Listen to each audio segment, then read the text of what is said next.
মহান রব আল্লাহর দ্বীনের এই বিপ্লবী সংগ্রামী কাফেলার ডাকে হাজার হাজার বঞ্চিত, নিপীড়িত, দুঃখী, অভাবী আল্লাহর দ্বীনের দায়ীদেরকে এখানে সমবেত হওয়ার তৌফিক দিয়েছেন। অনেক অমুসলিম ভাইরা এসেছেন, ওলামায়ে কেরাম এসেছেন, সুধীবৃন্দ এসেছেন, রাজনৈতিক নেতৃবৃন্দ, সাংবাদিক বন্ধুগণ এসেছেন। নিশ্চয়ই এটা আল্লাহ তাআলার কাছে শুকরিয়ার ব্যাপার। সবাই আমরা মহব্বতের সাথে শুকর আদায় করি, আলহামদুলিল্লাহ। আমার ভাইরা, আজকের এই কর্মী সম্মেলনে আমাদের নেতৃবৃন্দ অনেক বক্তব্য রেখেছেন। দেশের রাজনৈতিক পরিস্থিতি সম্পর্কেও আপনারা প্রতিদিন, আজকাল তথ্য প্রযুক্তি, আধুনিক ইন্টারনেটের যুগে আপনারা প্রতি মিনিট, প্রতিদিনের খোঁজ খবর হাতের মোবাইল টিপলেই খবর পেয়ে যাচ্ছেন, নাকি বলেন? বেশি বক্তৃতা করা লাগে না, মানুষ এখন আগের চেয়ে সব কিছু বোঝে। এখানে আমরা যারা বক্তৃতা করলাম আর করব, ও এমন মানুষ এখানে আছে, আপনাদেরকে এনে যদি এখানে দাঁড়াই দিই এসব কথা বলতে পারবেন ইনশাআল্লাহ। তবুও দায়িত্ব আছে বলে আমাদের আসতে হয়, নাকি বলেন? আমরা আজকের এই সম্মেলনটা যে করতে পারলাম আল্লাহ তাআলার খাস মেহেরবানি, আর সাথে সাথে দীর্ঘ 15, 16, 17 বছরের ফ্যাসিবাদী অত্যাচারী শাসনের একটা কালো যুগ আমরা যে পার করেছি। 15 বছর ধরে রাজনৈতিক নেতৃবৃন্দের অকুতোভয় সংগ্রামী যে আন্দোলন, রক্তাক্ত রাজপথ মাড়িয়ে হাজার হাজার মামলা, জেল, জুলুম, রিমান্ড, ক্রসফায়ার, গুম, আয়নাঘরের কালো অধ্যায় পেরিয়ে সর্বশেষে আমাদের তরুণ ছাত্র সমাজ জুলাইয়ের গণ অভ্যুত্থানে এক সাগর রক্ত দিয়ে এই বাংলাকে দ্বিতীয়বার যে স্বাধীন করেছেন তরুণ ছাত্র সমাজকে আমরা তাদেরকে অভিনন্দন জানাই, সংগ্রামী অভিনন্দন জানাই। এই বরগুনার প্রায় 10 জন জুলাই অভ্যুত্থানের যে 2000 প্রায় ছাত্র জনতা জীবন দিয়েছে, তার মধ্যে বরগুনারও প্রায় 10 জন জীবন দিয়েছে।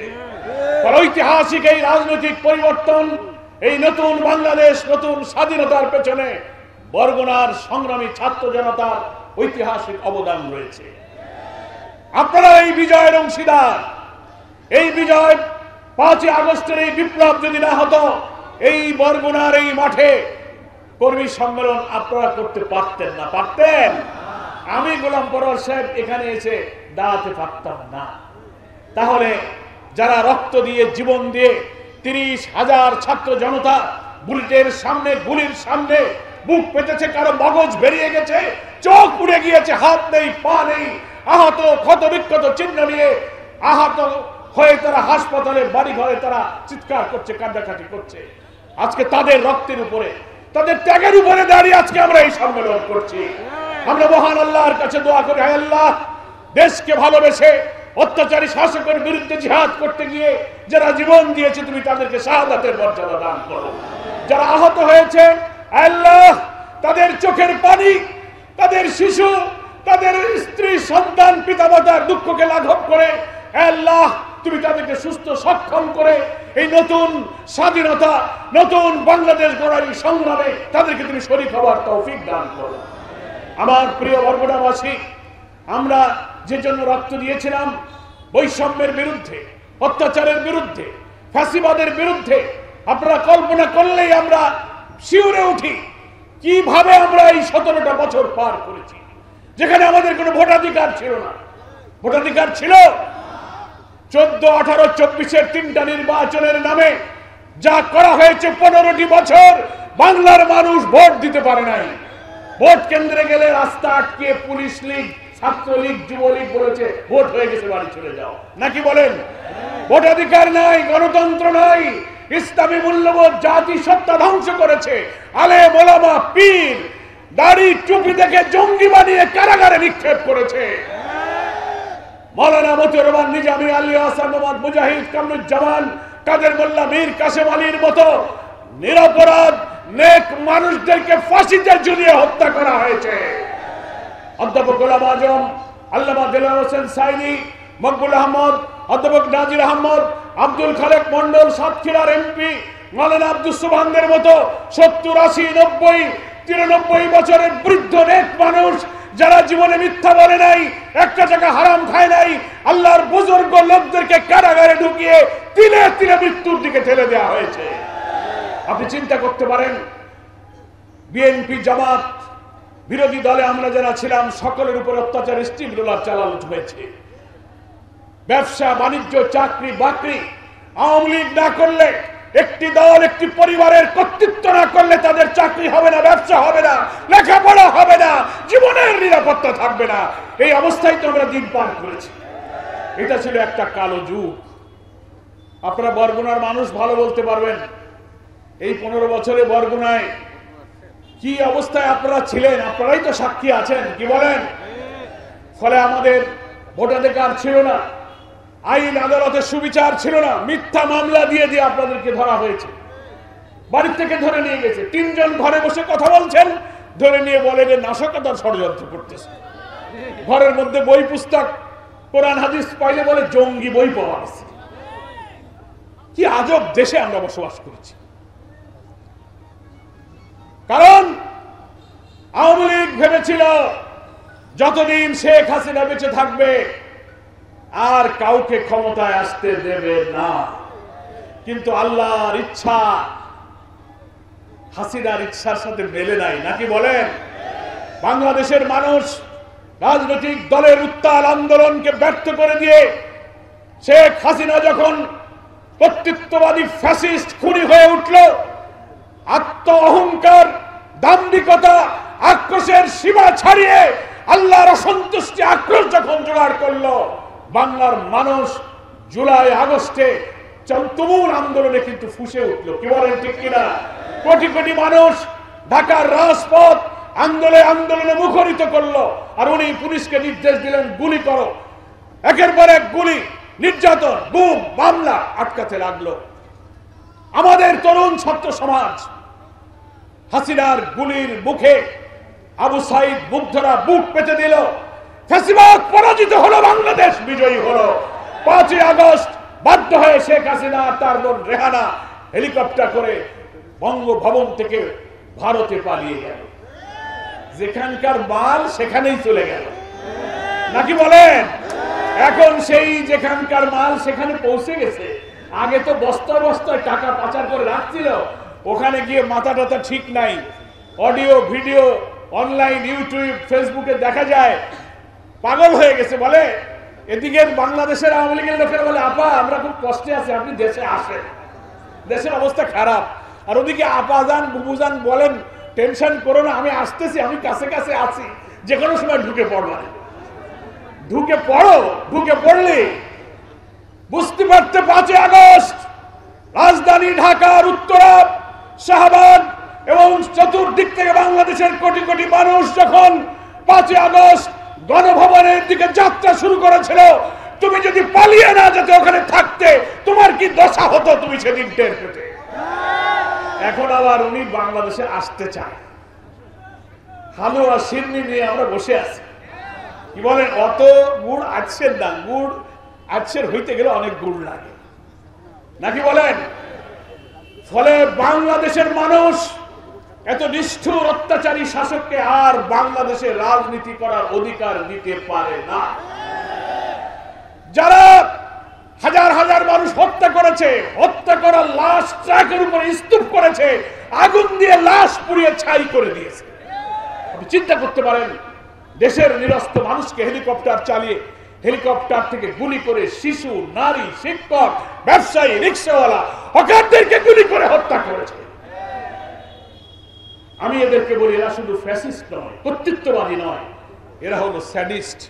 স্যাডিস্ট একটা ইংরেজি শব্দ, তার অর্থ হলো নিষ্ঠুরতা, বর্বরতার সীমা ছাড়িয়ে যারা মানুষকে হত্যা করে, খুন করে, কষ্ট, নির্যাতন, আহাজারি, আত্মচিৎকার, রক্ত দেখে যারা এই কষ্টকে যারা এনজয় করে, উপভোগ করে, আনন্দ পায়, এরা হচ্ছে স্যাডিস্ট। শেখ হাসিনার মতো স্যাডিস্টকে বাংলাদেশে অনেকে বলে, ভাই বাংলাদেশে গণতান্ত্রিক অধিকার আছে আওয়ামী লীগের রাজনীতি করার, ওরা যদি আগামী ভোটে আসে তা আপনারা কি একটু রাজনীতি করতে দেবেন? আমাদের সাংবাদিক বন্ধুরা আমাদের প্রশ্ন করেন যে আওয়ামী লীগকে আসতে দেবেন না? আপনারাই বলে দেন, এরকম নিষ্ঠুর এরা কি গণতান্ত্রিক রাজনীতি করে? বলে গণতান্ত্রিক অধিকার তাদের। এটা কি খুন করা, লাশ করে আগুনে পুড়িয়ে দেওয়া, হেলিকপ্টার করে দেশের মানুষকে গুলি করে যারা, যারা 3টা ভোট হতে দেয় না, আদালতে মিথ্যা মামলা করে নিরপরাধীদেরকে ফাঁসি দেয়, এক দল ছাড়া আর কারো রাজনীতি করতে দেয় না, এদের সাথে কি গণতন্ত্র যায়? এটা কোনো গণতন্ত্র নয়, নৈতিকতা নয়, স্বাধিকার নয়, সংবিধানের সাথে এদের দলের কোনো সম্পর্ক নয়। Due to that cause they have no right to politics. তাদের রাজনীতি করার কোনো অধিকার নাই। আমার প্রিয় বরগুনাবাসী, তাই আমরা মনে করি আমাদের কলিজার টুকরা সন্তানদের একসঙ্গে রক্তের বিনিময়ে আমরা যে নতুন বাংলাদেশ অর্জন করেছি, এই বাংলাদেশের নাম আমরা বলেছি নতুন বাংলাদেশ আমরা গড়তে চাই। আমাদের স্বপ্নের বাংলা, স্বাধীনতার 53 বছরে যে বাংলাকে স্বাধীনতার পর আমরা মনে করেছিলাম ক্ষুধা, দারিদ্র, অন্ন, বস্ত্র, শিক্ষা, বাসস্থান, শিক্ষা, চিকিৎসা এ কোনো সমস্যা থাকবে না, অন্নহীনের মর্ম ব্যথা, বস্ত্রহীনের আকুতি, নিরন্ন মানুষের কান্না থাকবে না, মানুষ সুবিচার পাবে, ন্যায় বিচার পাবে, খাওয়া পড়া পাবে, কাজ পাবে, যার বাড়িতে সেই ইজ্জত সম্মানে থাকতে পারবে। এই বাংলাদেশের জন্য আমরা স্বাধীনতা সংগ্রাম করেছিলাম, কিন্তু সেই বাংলাদেশ নেই। এখন আমরা সেই বাংলাদেশ গড়তে চাই। অন্তর্বর্তীকালীন সরকারের প্রধান নোবেল বিজয়ী প্রফেসর ডক্টর ইউনূস, আমরা তাকে সাহসী পুরুষ এই কারণে বলি, বাংলাদেশের ইতিহাসের অন্য শাসকদের মতো ইচ্ছা করে শাসন করার অভিপ্রায় তিনি ক্ষমতা দখল করেননি। বাংলাদেশের কোটি কোটি মানুষ একটি অবাধ নিরপেক্ষ নির্বাচনের মাধ্যমে নির্বাচিত জনপ্রতিনিধির কাছে ক্ষমতা হস্তান্তরের জন্য তাকেই একটি দেশপ্রেমিক নিরপেক্ষ মনে করে জোর করে অনুরোধ করে তাকে এই দেশে আনা হয়েছে, নাকি বলেন? 5 আগস্টের বিপ্লবের পরে 3 দিন দেশে কোনো সরকার ছিল না, মনে আছে আপনাদের? কাকে দায়িত্ব দেবে? সব তো করাপ্ট, সব পলিটিসাইজ। ফলে তিনি, তার সাথে আমাদের অনেক কথা হয়, রাজনৈতিক দলের নেতাদের তিনি বৈঠক ডাকেন, তিনি বলেন আপনারা যখন আমার কাছে আসেন তখন আমি একটু সাহস পাই, আমি আমার কাজটুকু করে আমি ছুটি চাই, আমাকে ছেড়ে দেন, আমি আমার জায়গায় আবার ফিরে যাব। আমি একটা ব্যক্তিমাত্র দেখলাম, আর একবার দেখেছিলাম 91 সালের নির্বাচনের পরে যে কেয়ারটেকার সরকার অধীনে নির্বাচনে যে আমরা রাষ্ট্রপতি পেয়েছিলাম কিছুদিন, বিচারপতি শাহাবুদ্দিন, তিনিও বলেছিলেন যে আমাকে এই দায়িত্ব পালন করে আমাকে ছেড়ে দেন, আমি আমার আগের জায়গায় চলে যাই। আর বাকিরা খালি ক্ষমতাকে আমরা ধরে রাখতে চাই, যাইতে চায় না, মরা না পর্যন্ত বিদায় হইতে চায় না। ক্ষমতার কি মজা, মধু। তা আমি যে কথা বলছিলাম, অন্তর্বর্তীকালীন সরকারের এই প্রধানকে আমরা কথা দিয়েছি, আপনি একটি অবাধ এবং নিরপেক্ষ নির্বাচন দিয়ে জনগণ যাদেরকে ভোট দেবে তাদের হাতেই ক্ষমতা দিয়ে আপনি বিদায় দেবেন। উনি সেই চেষ্টা করছেন, কিন্তু চেষ্টা করলে কি হবে? বাংলাদেশ তো আমাকে স্বভাব খারাপ, এই 6টা-6.5 মাস হলো লক্ষ্য করতেছেন তো, একটার পর একটা বিপদ তার ঘাড়ে এসে পড়তেছে। বিপ্লবের পরে প্রায় 4টা প্রতি বিপ্লবের ষড়যন্ত্র করা হয়েছে, জুডিশিয়াল কু, আনসার কাণ্ড, এই দাবি সেই দাবি, ধর্মঘট, এই সেটা করে, মানে গাড়ি মোটে চলতে দেবে না। 1 কিলো যায় গাড়ি ব্রেক,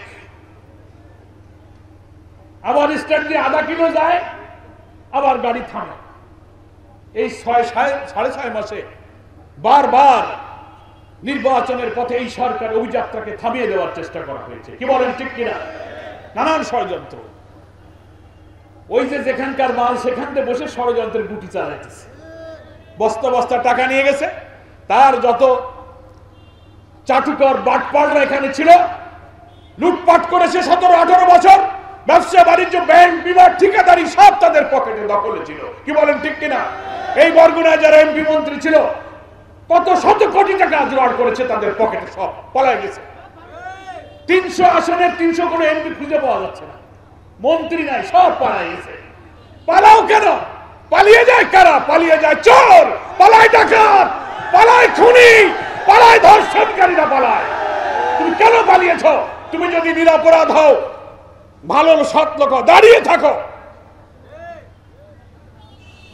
কিন্তু এরা অপরাধী তো, কয়বাং গ্রামে কয় না, চোরের মন পুলিশ, পুলিশ পালায় গেছে। সেই জন্য ওখান থেকে ষড়যন্ত্র করে অন্তর্বর্তীকালীন সরকারকে ওরা আর আগাতে দিতে চাচ্ছে না। আমরা অন্তর্বর্তীকালীন সরকারকে বলেছি আপনি কোনো দিকে কান দেওয়ার দরকার নাই, শক্তভাবে আপনি থাকুন, দেশের সেনা প্রধানকে আমরা বলেছি, উপদেষ্টা প্রধানকে বলেছি, উপদেষ্টা পরিষদের সদস্যদেরকে বলেছি, আপনারা সুনির্দিষ্ট নিরপেক্ষ নির্বাচনের প্রয়োজনে যেটুকু সংস্কার প্রয়োজন, অনেকে ভুল বোঝে জামাত ইসলামী সংস্কারের পর নির্বাচন চায়, এই কথাকে অপব্যাখ্যা করার চেষ্টা করেন। আমরা এই কথা বলিনি যে গোটা বাংলাদেশের রাষ্ট্রের সব যন্ত্র, সব বিভাগ, সব ডিপার্টমেন্ট সংস্কার করতে হবে, এই সরকারের আমরা তা বলিনি। রাষ্ট্রের সব অর্গান, অঙ্গ, বিভাগগুলো করাপ্ট হয়ে গেছে, দুর্নীতিগ্রস্ত, দলবাজ, চুরি দুর্নীতির আখড়া হয়ে গেছে। এই 2-6 মাসে এই রাষ্ট্রের সব সংস্কার করা ওঠা সম্ভব না। কি বলেন, ঠিক কিনা? গ্রামে কয় যে সর্ব অঙ্গে ব্যথা, ওষুধ দিব কোথা। রাষ্ট্রের সর্ব অঙ্গ ক্ষত হয়ে গেছে, তা আমরা বলেছি যে সর্ব অঙ্গে ওষুধ এখন দেওয়ার দরকার নাই। একটা ভালো ইলেকশন হইতে গেলে অন্তত যে অঙ্গগুলোরে মলম লাগাইতে হয়, ইলেকশন প্রক্রিয়ার সাথে, ইলেকটোরাল প্রসেসের সঙ্গে যে ডিপার্টমেন্টগুলো, অর্গানগুলো ইনভলভ, সেই 5-6টা, police administration, electoral system, civil administration, কনস্টিটিউশনের কিছু জায়গা লাগবে, জুডিশিয়ারি, 5-6টা জায়গায় আপনি সংস্কার করে, মেরামত করে নির্বাচনটা যেন নিরপেক্ষ হতে পারে, এইটুক সংস্কারকে আপনি ইলেকশনটা দেন। এইটুকু সংস্কার করতে যে কয়দিন সময় লাগে, জামাত ইসলামী সেই সময় দিতে রাজি আছে। আমাদের কিছু বন্ধু সংগঠন বলে যে জামাত দেরিতে ইলেকশন চায়, ইলেকশন চায় না। সেই বন্ধুরা মোটে পাগল হয়ে গেছে, কালকে ইলেকশন দিলে ভালো হয়। কেন এত ব্যস্ত কেন? যে নির্বাচন সুষ্ঠু করার জন্য 15টা বছর অপেক্ষা করতে পারলাম, সেই নির্বাচন যদি দিয়ে আবার ওই 14, 18, 24-এর মতো হয়, তা সেই রক্ত দিয়ে লাভ কি? এই 2000 জীবনের মূল্য কোথায়? আমরা যদি 2-4 মাস অপেক্ষা করতে হয়, রাজি আছি। আমরা কোনো বছর, মাস, দিন, ক্ষণ, ঘন্টা বেঁধে দেইনি। আমি রাষ্ট্রের কর্তৃপক্ষকে বলবো, আপনারা নির্বাচনের সুনির্দিষ্ট রোডম্যাপের সম্পর্কে ধূম্রজাল তৈরি হয় এমন কোনো কথা বলার দরকার নেই। আপনারা কেউ বলতেছেন 18 মাস, কেউ বলতেছেন আগামী বছরের অর্ধেক, কেউ বলতেছেন মার্চ, কেউ বলতেছেন ডিসেম্বর। বহু একতলাফ, তো একতলাফ দরকার নাই। আমরা বলছি কি, আপনার সংস্কারগুলো করতে যে কদিন লাগে আপনি করেন। আপনি বলতেছেন ডিসেম্বর, বলেন then March, then June, then we have no complain, but provided, আমার শর্ত হলো ইলেকশনটা যেন নিরপেক্ষ হয়, আমরা যেন ভোট দিতে পারি। তাই এই কথা বলা কি জামাত ইসলামীর দোষ? না। কারণ কি, যে আমরা তো ভোট কাটতে পারবো না, আমাকে টাকাও নাই, মস্তানও নাই। যাকে টাকার মস্তান আছে তারা তাড়াতাড়ি দাও, আমরা কাঠি কুটে ভরে নেব মানে রাত্রে। বাবা আমরা তো কাটতে পারবো না। ওই জন্যই এই কাটনেওয়ালা যারা, তারা পাগল হয়ে গেছে। একটা শাসকের পরিবর্তন হওয়ার পরে আমরা তো ভেবেছিলাম দেশটা শান্ত হবে, আর চাঁদাবাজি, মস্তানি, মারামারি হবে না। Bus stand, truck stand, tempo stand, Balurghat, হাট ঘাট, মসজিদ কমিটি, স্কুল কমিটি, হাট কমিটি, 5ই আগস্টের পরে কি আবার তাই শুরু হয়েছে না? এগুলো কি জামাত ইসলামের লোকেরা করে? কি হলোটা কি রক্ত দিয়ে? আরে কথা কইতে গেলে কেউ কেউ আবার কষ্ট পায়, বলে আমাকে কইছে কি, আমি কি কারো নাম কইছি? তা আপনি খেপেন কেন? তাতে বোঝা যায় যে আপনি এই আকামটা করেন, ওই জন্য খেপেন। আপনি খেপেন কেন? ওই যে ছোটবেলায় বাপ চাচার কাছে শুনছি, ঠাকুর ঘরে কে রে? তাই আমি কলা খাইনি। বলো তোমার তো কলা খাওয়ার কোনো জিজ্ঞাসা করি না, তুমি কও কেন? এখন আমাদের এই দেশটা কোন দিকে যাচ্ছে আমি জানি না। বরগুনাবাসী, আগামী নির্বাচন যদি হয়, ইনশাল্লাহ হবে, আমরা আর 14, 18, 24-এর ইলেকশন হতে দেব না। এই রক্ত আমরা বৃথা যেতে দেব না। নিরপেক্ষ নির্বাচন হলে আমরা এই বরগুনায় 2টা আসনে আমরা আমাদের 2 জন ব্যক্তিকে উপহার দিয়ে গেলাম। একজন হচ্ছে মাওলানা মহিবুল্লাহ হারুন, একজন ডাক্তার সুলতান দান।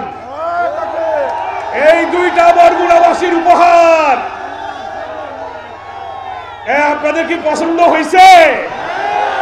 নারায়ে তাকবীর, নারায়ে তাকবীর। বসেন। আমরা সব জায়গায় আসন প্রক্রিয়া বাছাই করেছি। ইসলামী দলগুলোর সাথে একটা ঐক্যের প্রচেষ্টা হচ্ছে। খবর পাইছেন তো? আলেম ওলামা পীর মাশায়েখদের মধ্যে সবাই এখন চিন্তা করছে আমরা সব এক হব। অনেক রাজনৈতিক দল ছোট বড় ঐক্যের আলোচনা চলছে। যদি ঐক্য হয় ইনশাআল্লাহ হবে। এই ঐক্য ঠিক রাখতে দলগুলোর মধ্যে 300 আসনের যে কোনো আসন যদি আমাদের ছাড়তে হয়, আমাদের আমিরে জামাত বলেছেন আমরা ছেড়ে দেব। সবাই রাজি আছেন? আমরা সকল ইসলামী দলকে ঐক্যের আহ্বান জানাই, আমরা কখনো মাতুব্বারি করব না।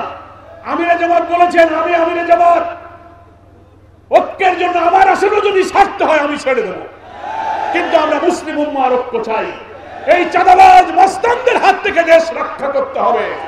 এত রক্ত দেওয়ার পরও যদি আমাদের সুখ না আসে, তাহলে এই অন্তর্বর্তীকালীন সরকার যদি ব্যর্থ হয়, আবার যদি আর একটা ফ্যাসিবাদের জন্ম হয়, এই জাতির দুর্ভোগ কোনোদিন শেষ হবে না। প্রিয় ভাইরা আমার, তাই আমাদের প্রিয় আমিরে জামাত ডক্টর শফিকুর রহমান বাংলাদেশের সবচেয়ে আলোচিত রাজনৈতিক নেতা, সবচেয়ে মানবিক নেতা, যিনি রাজধানী ঢাকা থেকে গ্রামে গঞ্জে শহরে নগরে বন্দরে ছুটে বেড়াচ্ছেন। কোটি কোটি মানুষ তার মুখের কথা শোনার জন্য, একটা দেখার জন্য জোয়ারের মতো তার মিটিং মানুষ যাচ্ছে। টের পাচ্ছেন না? তিনি হচ্ছেন আমাদের নতুন বাংলাদেশের স্বপ্ন সারথী। আমরা এমন বাংলাদেশ চাই যে বাংলাদেশে মহানবী মুহাম্মদুর রাসূলুল্লাহ সাল্লাল্লাহু আলাইহি ওয়াসাল্লামের সেই রিসালাতের আদলে, 4 খলিফার খেলাফতের আদলে এমন এক কল্যাণ রাষ্ট্র তৈরি হবে, যে রাষ্ট্র তৈরি হলে মানুষের ভাত কাপড় শিক্ষা চিকিৎসার কোনো অভাব থাকবে না ইনশাআল্লাহ। আল্লাহর নবী বলেছেন ইসলামিক ওয়েলফেয়ার স্টেটের যে কনসেপশন, ইসলামের যে বিউটি, যে সৌন্দর্য, তার যে ধারণা, রাষ্ট্র শাসকের দায়িত্ব হলো একটি দেশের সব মানুষের অর্থনৈতিক সমস্যার সমাধান করা। সকলকে চাকরি দাও, কাজ দাও, ভাত কাপড় নিরাপত্তা দাও। যার দিতে পারবে না প্রত্যেক বেকারকে রাষ্ট্রের বেকার ভাতা দিতে হবে। কল্যাণ রাষ্ট্র হলে কোনো মানুষ ইনশাআল্লাহ না খেয়ে থাকবে না। আদালতে সুবিচার হবে, অন্যায়ভাবে কোনো মানুষকে কষ্ট দেওয়া হবে না। নারী পুরুষ হিন্দু অমুসলিম প্রত্যেক মানুষ তার কল্যাণ এবং ইনসাফ পাবে। আমাদের সোনার ছেলেরা রাজপথে যখন স্লোগান দিয়েছিল নতুন বাংলাদেশের জন্য, ওরা একটা স্লোগান দিয়েছিল জুলাই আন্দোলনে, কি? We want justice, we want justice. Justice মানে কি? ন্যায় বিচার, সুবিচার, যার যা হক অধিকার সেটার নাম হচ্ছে জাস্টিস। এই ন্যায় বিচার, এই সুবিচার কোন মানুষের আইন দিয়ে হতে পারে না। কোন মানুষ সুবিচার করতে পারে না, কারণ মানুষ লোভ, লালসা, ভয়, নফস এবং শয়তান দ্বারা মানুষ প্রভাবিত হতে পারে। সুবিচার হচ্ছে আসমান থেকে নাজিল হওয়া নির্ভুল ঐশিক জ্ঞানের কিতাব হচ্ছে আল কোরআন। আসমান থেকে আল্লাহ তাআলা জিবরিল ফেরেশতার মাধ্যমে নির্ভুল ঐশিক জ্ঞান হচ্ছে সেই নির্ভুল জ্ঞানের উৎস। সেই কোরআনে ইনসাফের বিধান জারি করা হয়েছে। ব্যক্তিগত, পরিবার, সমাজ, রাষ্ট্র, কোর্ট কাচারি, আইন আদালত, জুডিশিয়ারি, পার্লামেন্ট, যুদ্ধ, সন্ধি, মহিলা, কৃষি, শিল্প, শিক্ষা, অর্থনীতি, এভরি সেক্টর অফ সোসাইটি, রাষ্ট্রের সকল ক্ষেত্রে একটি পূর্ণাঙ্গ বিধান আল্লাহ তাআলা কোরআনে দিয়েছেন। আল ইয়াউমা আকমালতু লাকুম দীনাকুম ওয়া আতমামতু আলাইকুম নি'মাতি ওয়া রাদিতু লাকুমুল ইসলাম দীনা। আল্লাহ বলেননি ইন্নাদ দীনা ইনদাল্লাহিল ইসলাম? ইসলাম হচ্ছে একমাত্র পরিপূর্ণ জীবন বিধান। Islam is only the complete and balanced code of life. ইসলামই হচ্ছে মানুষের জীবনের একমাত্র ভারসাম্যপূর্ণ পরিপূর্ণ জীবন বিধান। এর যে জুডিশিয়ারি, এর ব্যাংকিং সিস্টেম, এর অর্থনীতি, এর পারিবারিক নীতি যদি সমাজে কায়েম হয়, আল্লাহ তাআলা কোরআনে এই কথাই বলেছেন। সূরা হাদীদের মধ্যে পড়বেন, নিশ্চয়ই সবাই পড়েছেন, লাকাদ আরসালনা রুসুলানা বিল বাইয়িনাতি ওয়া আনজালনা মাআহুমুল কিতাব ওয়াল মিজান লিয়াকুমান নাসু বিল কিসত ওয়া আনজালনাল হাদীদ ফীহি বাসুন শাদীদ ওয়া মানাফিউ লিন-নাস। কত সুন্দর কথা আল্লাহ বলছেন, যুগে যুগে আমি তোমাদের যে রাসূলগণকে পাঠিয়েছি, কিতাব দিয়েছি, বাইয়িনা দিয়েছি, মিজান দিয়েছি। কি জন্য? লিয়াকুমান নাসু বিল কিসত। গোটা বিশ্ব মানবতা, নাস মানে হলো হিন্দু, মুসলিম, বৌদ্ধ, খ্রিস্টান, ধর্ম, বর্ণ, জাতি নির্বিশেষে হোল ম্যানকাইন্ড, হোল হিউম্যানিটি, গোটা বিশ্ব সভ্যতাকে সুবিচারের উপরে কিসত শব্দটা কোরআনে ব্যবহার করা হয়েছে। কিসতের অর্থ হচ্ছে সুবিচার, ইনসাফ, জাস্টিস।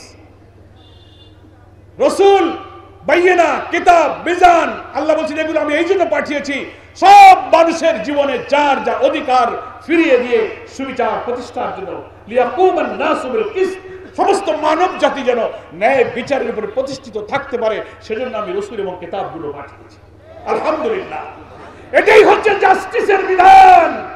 মানে বাংলার মানুষ সুবিচার কোন মানুষের আইন দিয়ে হবে না।